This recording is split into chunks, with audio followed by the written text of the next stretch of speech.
មានភូមិមួយដ៏សែនស្ងាត់ជ្រងំទីនោះមានស្រះទឹកដ៏ធំមួយដែលមានទឹកពណ៌ខៀវស្រងាត់ប៉ុន្តែគ្មានអ្នកភូមិណាម្នាក់ហ៊ានទៅក្បែរនោះឡើយ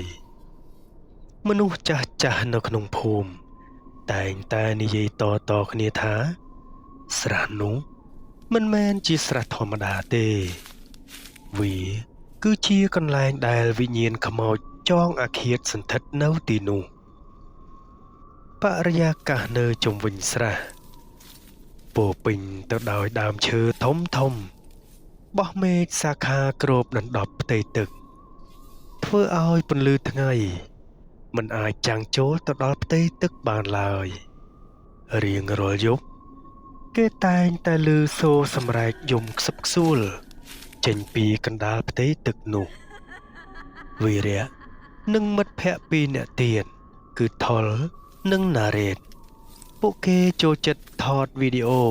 តាក់ទងនឹងរឿងខ្មោចផ្សេងៗហើយពួកគេក៏បានធ្វើដំណើរមកដល់ភូមិនេះវីរៈបាននិយាយទាំងសើចំអកថា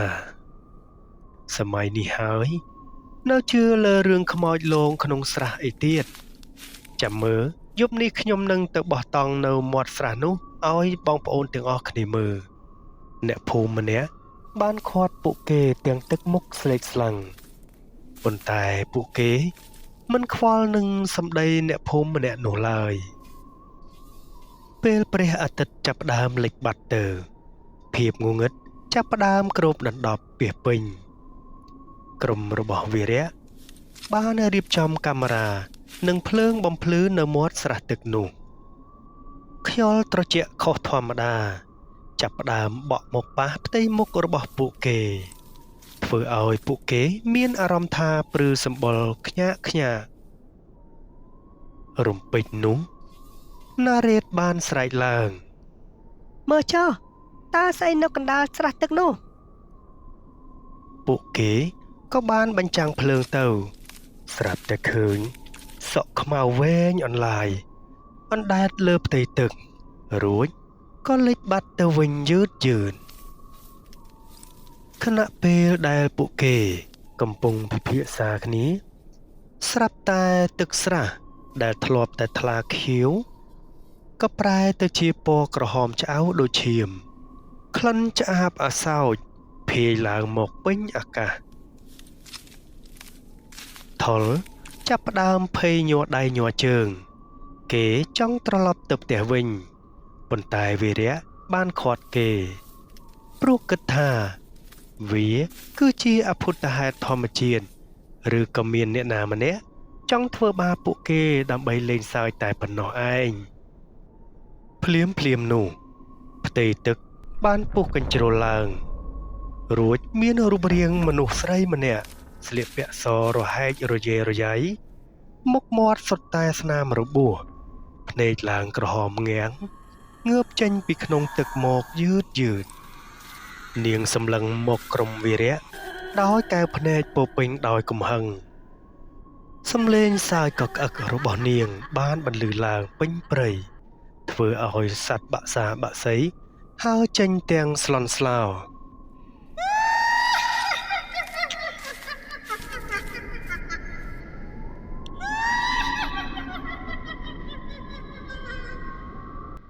នៅក្នុងភាពវឹកវរពេលនោះ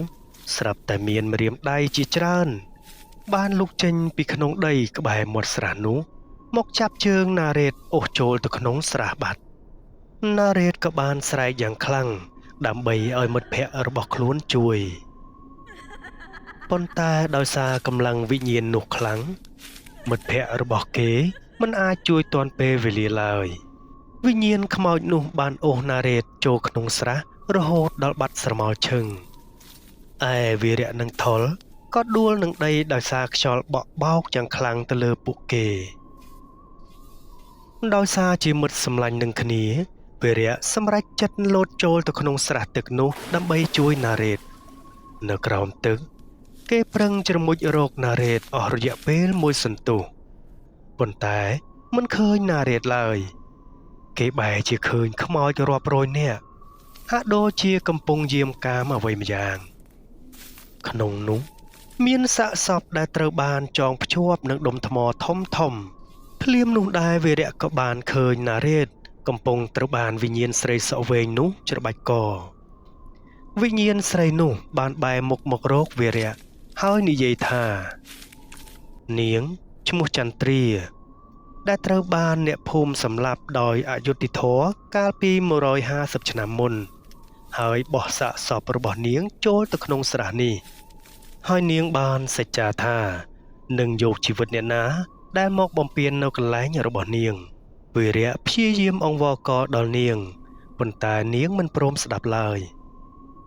ថុលដែលនៅមាត់ស្រះបាននឹកឃើញដល់យ័ន្តការពារខ្លួនដែលលោកតាខ្លួនប្រគល់ឲ្យគេបានដោះយ័ន្តនោះបោះចូលទៅក្នុងស្រះទឹកនោះភ្លាមពេលនោះហើយពន្លឺពណ៌មាសបានជះពេញស្រះទឹកធ្វើឲ្យវិញ្ញាណខ្មោចទាំងឡាយស្រែកធ្ងរដោយភាពឈឺចាប់និងរលាយសាបសូន្យបាត់ទៅក្នុងទឹកនោះវីរៈក៏ឆ្លៀតឱកាសពេលនោះចាប់ទាញណារ៉េតរួចហែលឡើងមកលើគោកវិញយ៉ាងលឿនទោះបីជាឡើងមកដល់លើគោកក៏ដោយខ្មោចនាងចន្ទ្រាមិនព្រមចាប់ត្រឹមនឹងឡើយនាងបានវាឡើងមកលើដីទាំងខ្លួនប្រឡាក់ឈាមនិងភក់ពេញខ្លួននាងវាមកយឺតសម្ដៅមករកពួកគេក្រុមរបស់វីរៈក៏មិនបង្អង់យូរប្រញាប់រត់សម្ដៅទៅរកឡានភ្លាមរួចព្យាយាមបញ្ឆេះឡានដើម្បីចេញពីទីនោះប៉ុន្តែឡានរបស់ពួកគេបញ្ឆេះមិនឆេះឡើយពួកគេបានត្រឹមសំងំដោយអស់សង្ឃឹមត្រឹមនឹងនៅពេលដែលខ្មោចនាងចន្ទ្រាលូកដៃមកដល់កញ្ចក់ឡាន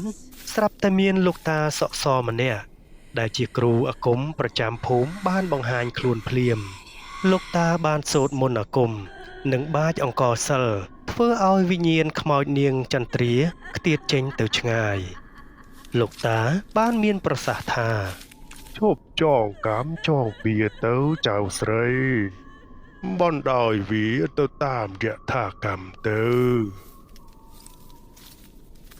ព្រះអាទិត្យរះឡើងភាពភ័យខ្លាចកាលពីយប់មិញបានរលាយបាត់ទៅវីរៈថុលនិងណារ៉េតពួកគេក៏បានរួចជីវិតមកវិញហើយពួកគេក៏រៀងចាលជារៀងរហូតពួកគេបានធ្វើបុណ្យឧទ្ទិសកុសល